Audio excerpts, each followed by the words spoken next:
More than 125 people a day in the United States are dying from drug overdoses of heroin and pills. That's more than are killed in car accidents, gun violence, and terror attacks. Now some are wondering if popular music is creating a climate where drug use seems normal.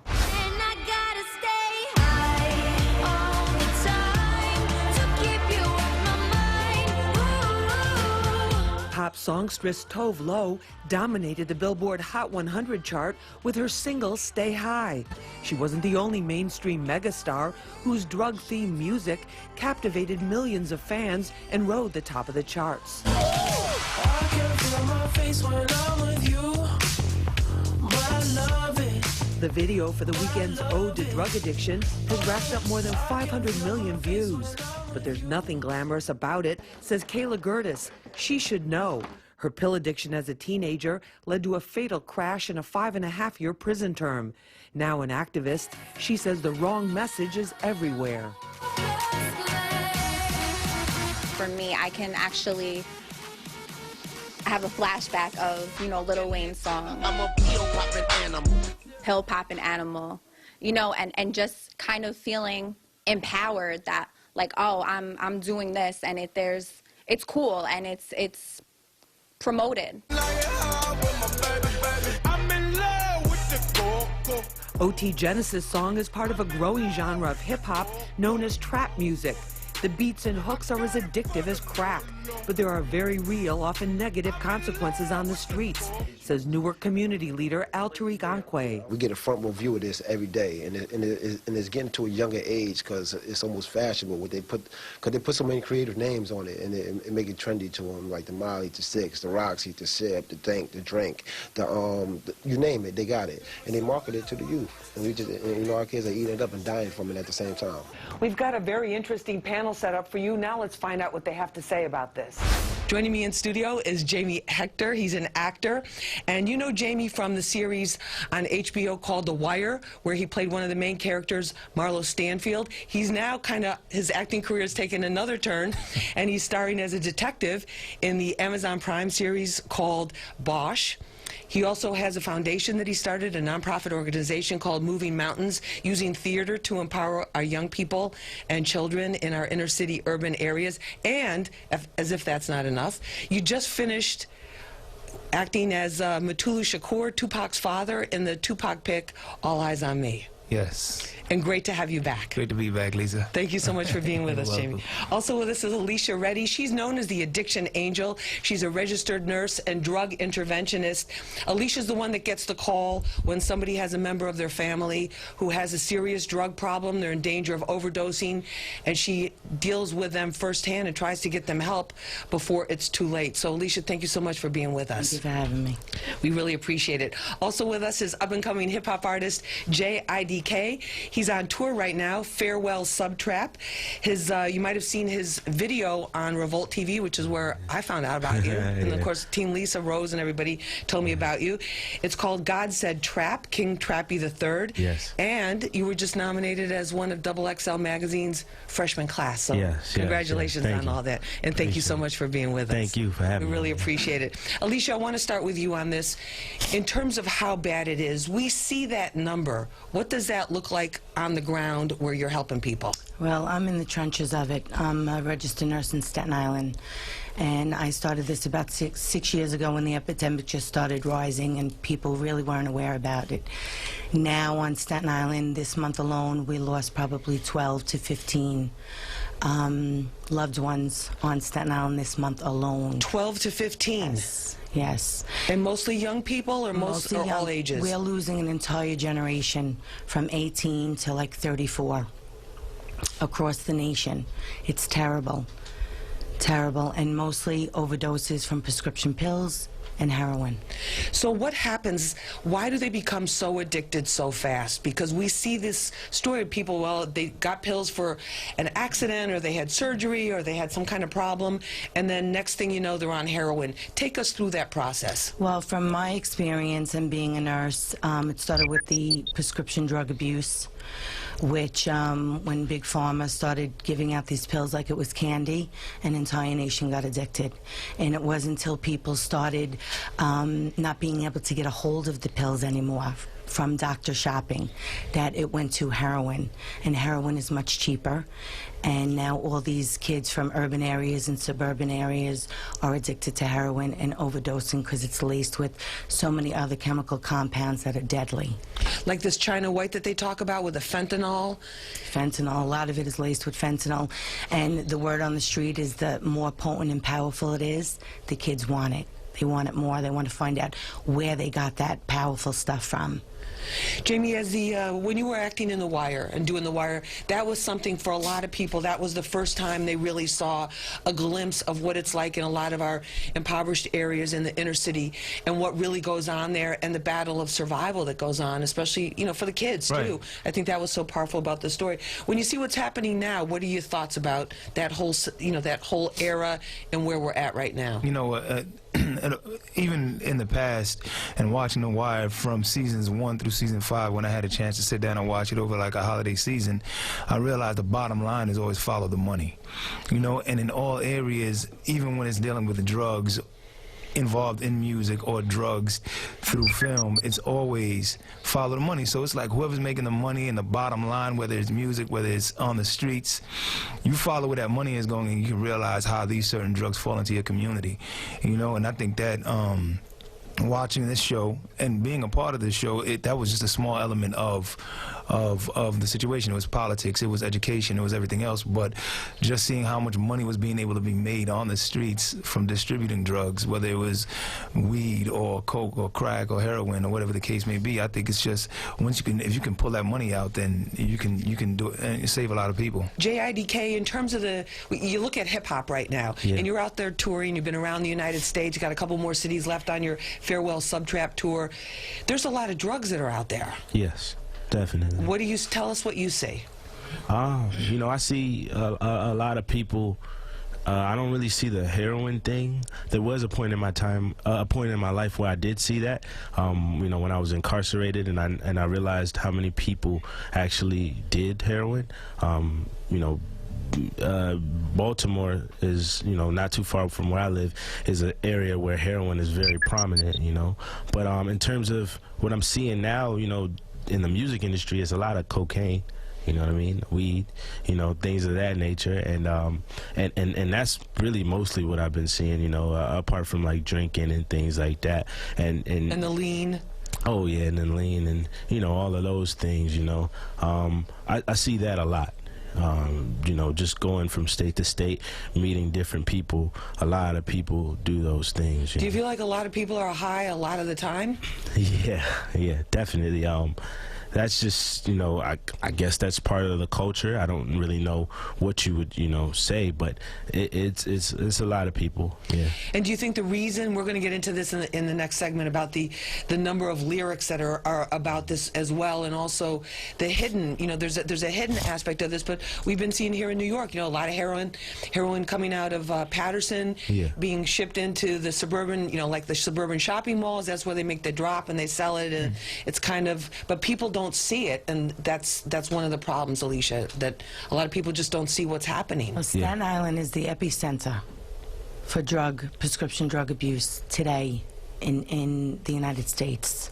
The United States? Yes, we are the epicenter. That's why there's so much media coming to Staten Island and try to bring, you know, awareness to the problem. It is so bad. I don't think a lot of people realize it. And he mentioned, you know, cocaine. There is a rich man's drug, which is, you know, these pills are $25, $30 a pill on the street. If you can't afford it, or cocaine, you go to crack or you go to heroin. Right. And that's a big part of the problem in Staten Island. All right, we're going to continue to talk more about that, and I want to get into some of the specifics and the lyrics and the thing that we hear over and over again, and whether you all think that this has an impact on young people. Is this like a mantra they keep hearing over and over and over again, that this kind of drug use and sales and being involved in that whole game is okay? You're watching and listening to Hot 97 Street Soldiers on Fox 5. I'm Lisa Evers. We'll be back right after this. When I heard them talking about weed and everything and talking about alcohol, you know, you wanted to try the Henny. All right, Jay, I want to talk about the lyrics a little bit, okay? Yes. And God said trap. One of the verses, if you need the coke, it's right here. If you need that dope, it's right here. If you need that weed, it's right here. If you need that PCP, it's right here. Yeah. Your connect got a drought, I'm right here. Yeah. What does that mean? Well, so I know you probably heard that. Did you listen to the entire song, especially the second verse? So my name stands for, IDK stands for ignorantly delivering knowledge the only way our generation to listen. I found a way to kind of speak to the people, the kids, the people who like this type of music, without sounding like I'm preaching. Basically, that verse, that part of the verse is a setup. That whole song was about me selling weed at the time and thinking about selling coke or all these other things to make more money. In the second verse, I talk about, okay, now that I'm making all this money, I'm going to help my friends out so they can start doing the same thing. But when they start doing the same thing, I start to see these problems, like, you know, my girlfriend telling me, oh, you might get caught one day. And in my mind, I'm like, you know, I'm making all this money, and if I stop doing this, I'm going to see repos and everybody, you know, everything that I've worked for with the selling drugs is going to go away. But I may either get killed or go to jail if I continue to do it. So now I'm conflicted between the two. A lot of people go into selling drugs thinking that they'll get to a certain point and stop.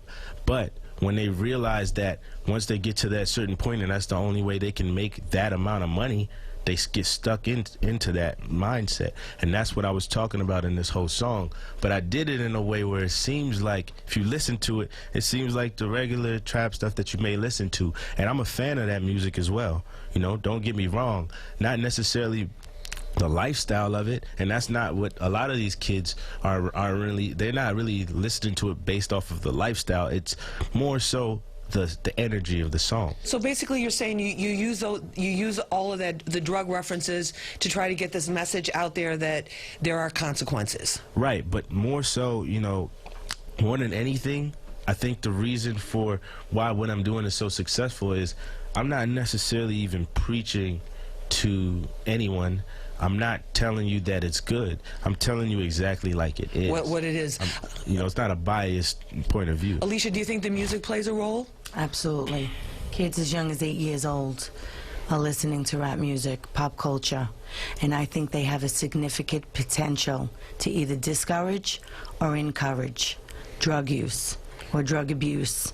And these artists and actors, they need to realize that we're losing an entire generation, and they are key because these kids listen to the music regardless of what their race, gender, and they have such an impact and influence on these kids.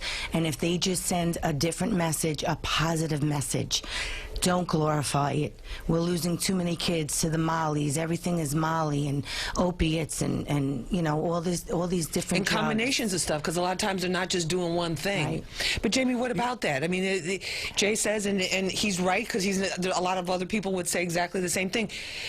People aren't going to listen to a positive message. You know, I mean, it's a culture, right? Like Jay said, it's a lifestyle, and you know, it makes you feel great when you listen to it. You get inspired by it. When I was younger, I heard white lies. I didn't know what they were talking about, you know. But right now, it just comes fast and furious. It's different because it's coming really fast. It's coming from all angles, and it's like some people are not being different. Unlike Jay, that goes over and he hits you with a little Pavlov, and then he redirects you by the end of the verse. But if it's constantly coming, and it's like, you know, hit this lean, hit this E, hit this PCP, et cetera, and then it's not shifting and being redirected, then they take it seriously. Because music, for me, it got to my bones. You know, I used to listen to Nasir and I used to listen to Jay. It got to my bones and it inspired me. It moved me to go and do it and get it. But when I heard them talking about weed and everything and talking about alcohol, you know, you wanted to try the Henny. You know, you wanted to try all of that. But at the same time, it's just a responsibility of all of us also. And, you know, I can't be a hypocrite in talking about it. I played a character that was the largest hustler, the biggest drug dealers, right? But, you know, it was a combination of politics, education. The leaders were political. The leaders were the police officers. It was a big part of it, too, the whole police piece and political piece. It was the entire culture, you know what I mean? And it's like, but when you got hip-hop, it's the thing that we always got to recognize and take responsibility for, is that as a rap artist, which I appreciate and respect, and a pop artist, you're on 24/7. True. You are your own PR, you know? So if you spit it word to life, the youngins are going to hear it and they're going to take heed to it. So we got to mix it up a little bit.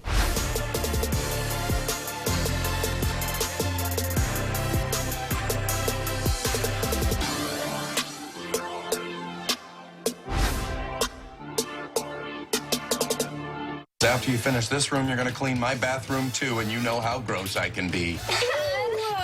Next, Modern Family. Monday night starting at 7 on Fox 5. People would say with crack, like, oh, you can smoke crack once and you can technically physically get addicted. I think a lot of these kids are starting at an early age smoking pot, drinking. I mean, alcohol use, they're starting at 10, 11, 12 years old. It escalates to bigger and harsher drugs. A lot of people don't agree with that. A lot of parents smoke pot. You know, and I feel like we have to come together as a society, no matter, you know, what career you're in, whether it's, you know, a rapper or an actor, we have to send a positive message. These kids listen to rap music and watch these reality shows or any shows, you know, so much, and it does have such a powerful impact on these kids. The only thing I'll say is, if you, like I said before, if you start rapping and you start telling all these rappers to rap about positivity and stuff, it's gonna drive them away. Yeah, but you know, like when you mentioned the song White Lines, I didn't even know what White Lines was. I loved the song. That's what Jamie mentioned it, yeah. I did. I loved the song, but I liked it for the beat of it and the music. And I hear the kids, they like a certain tune or you know, it's not really the words, like you said. They don't listen to the words. So if you throw in positive messages and you have a good beat, the song's going to make it. But the words are there, but I'm going to say with hip-hop, people do listen to the words. Well, I'll say this. Not all the time, though. With hip-hop, there's some popping songs where you don't know what certain people are saying. Yeah. You know what I mean? And that's not all the way right. We're not going to mention any now. I'm thinking of two songs already. But the funny thing about what you said was, it's one thing when the song sounds a certain way, and you know they like the song, and I don't know what it is, but it's like they'll like the song and maybe not understand what they're saying, and just love the song, right, because of the beat. But when you throw that same beat and then start saying something positive, all of a sudden they hear the words, but it's just like, nah, get this away from me. It's like they're getting preached at. It's corny.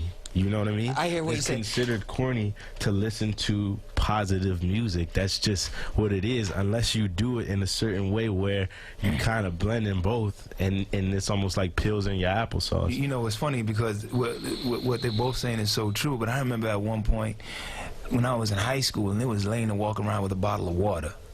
You know, I mean, that's when everybody was drinking 40s. Remember when Snoop was over there, like everybody was talking about 40 ounces. And Ice Cube was old. And now water became a brand. It's like you walking around with a bottle of water, you just want to drink it because of the way it looks.